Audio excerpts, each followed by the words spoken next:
when in May this year, my country confronted unprovoked aggression from our eastern front.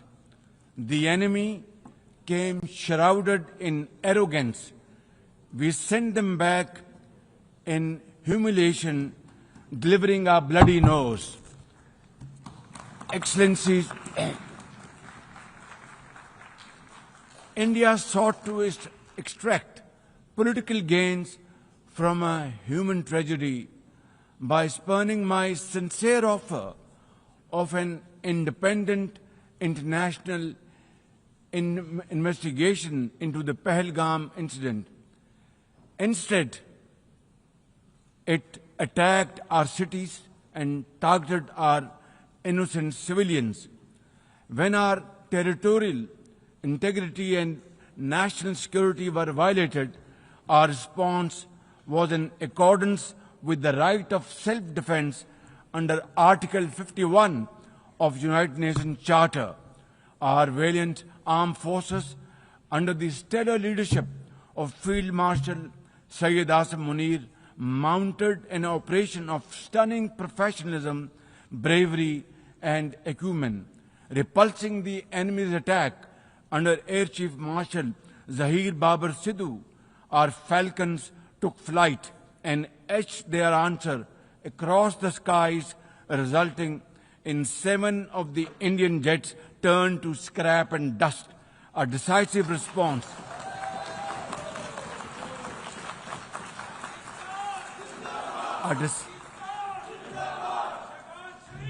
A decisive response to the aggressor that will echo through the annals of history. To the fearless architects of this victory, to every officer and soldier, heirs of our martyrs, their names are forever engraved in glory.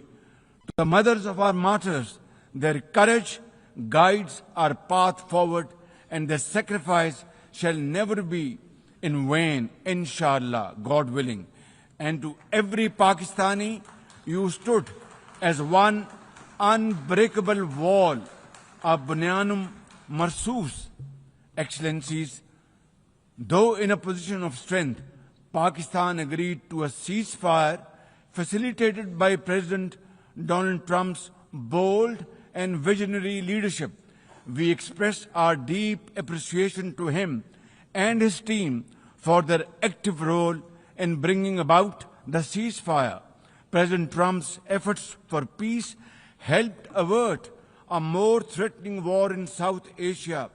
Had he not intervened timely and decisively, the consequences of a full-fledged war would have been catastrophic. Who would have lived to tell what happened?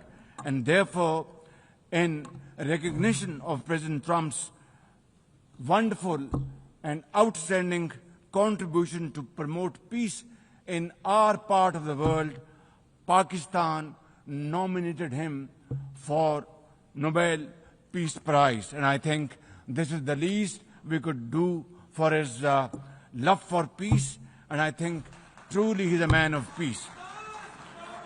Ladies and gentlemen, we're also grateful to our friends and partners, including China, Turkey, Saudi Arabia, Qatar, Azerbaijan, Iran, UAE, and of course, UN Secretary General for extending their diplomatic support to Pakistan at this crucial time. Excellencies, we have won the war, and now we seek to win peace in our part of the world.